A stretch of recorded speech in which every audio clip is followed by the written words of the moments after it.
एक वो प्रधानमंत्री थे जिन्होंने यूनियन टेरिटरी को पूरा दर्जा दिया और अलग से राज्य बनाया, अरुणाचल प्रदेश।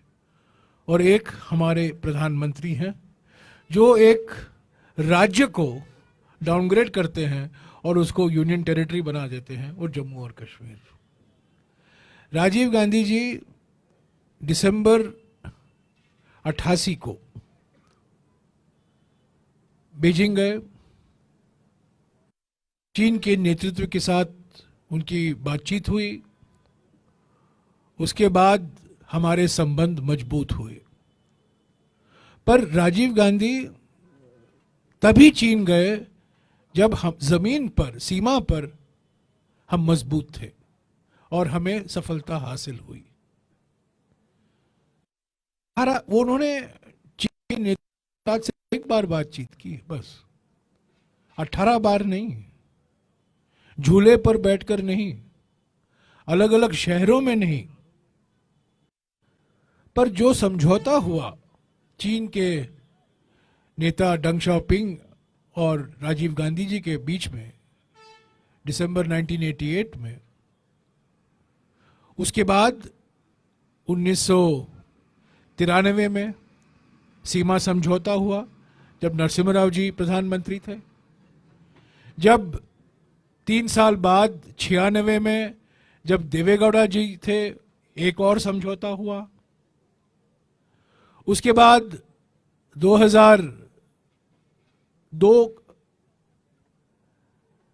अटल बिहारी जी बीजिंग गए, एक और समझौता हुआ।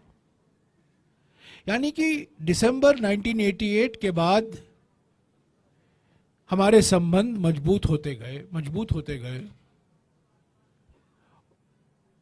आर्थिक संबंध मजबूत हुए।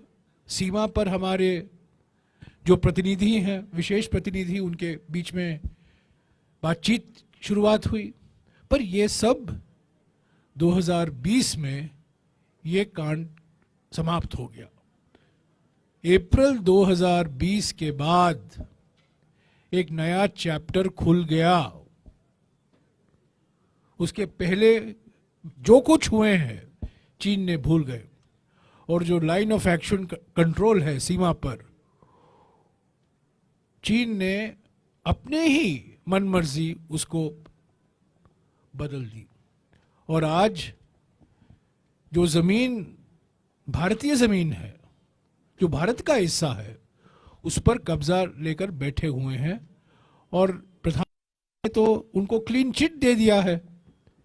20 जून 2020 को उन्होंने कह दिया ऑल पार्टी मीटिंग में, बाहर से कोई आया है ना, कोई आया है ना कोई बैठा है।